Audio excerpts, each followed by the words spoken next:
that, his grip was very much a neutral grip with the V's of both thumb and forefinger down the back of the bat.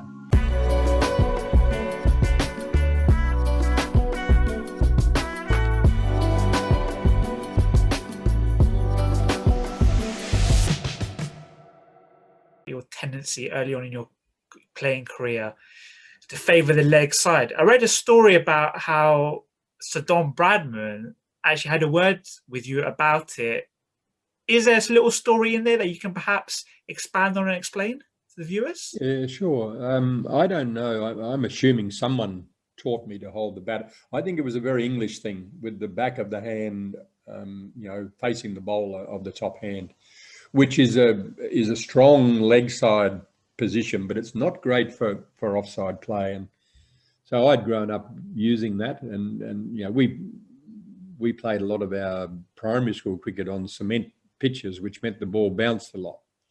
And so, I sort of found that grip worked quite well, but I didn't have a lot of power on the offside. And I remember we must have been playing India, I think. South Australia were playing the touring Indian team.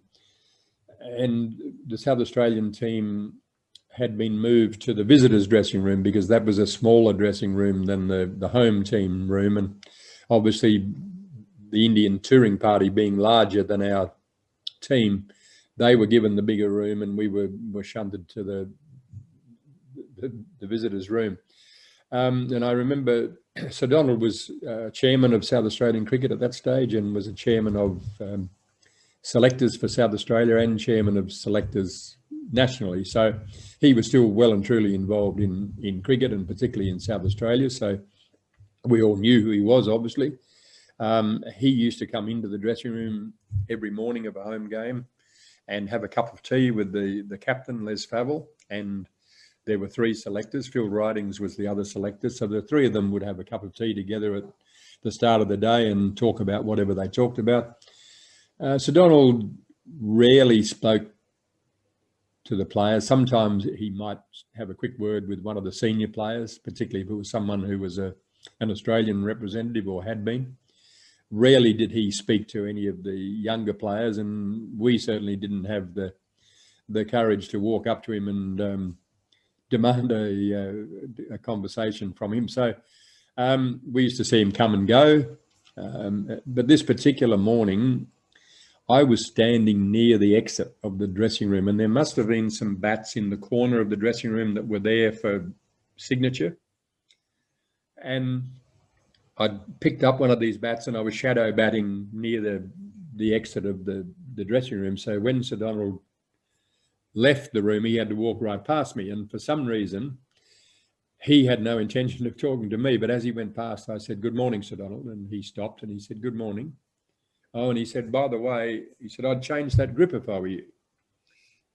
And I said, "Oh, really? What would you suggest?" And he said, "Well, the grip I use worked pretty well."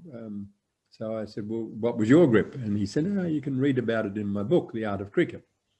I said, "Well, I've got your book at home, but you're here." And I quite rudely forced the bat on him, basically pushed the handle into his stomach and said, "Show me." So he showed me that, his grip was very much a neutral grip with the V's of both thumb and forefinger down the back of the bat. He said, "It'll feel uncomfortable, but it will strengthen, your ability on the offside.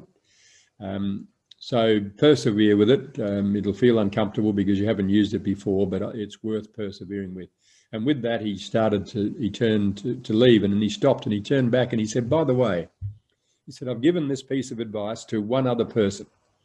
He didn't take it and he's no longer in the team." And with that, he turned and walked out the door. So I thought, we were batting that day and I was batting at number 5, I think. So I had a bit of time first morning of the game. So I turned to Terry Jenner, one of my teammates, and Jeff Hammond, both of whom went on to represent Australia, and said, "Would you mind coming down to the nets? I just want to try something."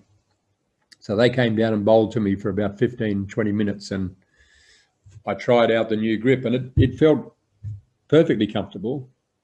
So I went out and used it that day and used it every day of my career from that day onwards. And I have no doubt that it was probably the most important piece of information that I was given by somebody else during my adulthood.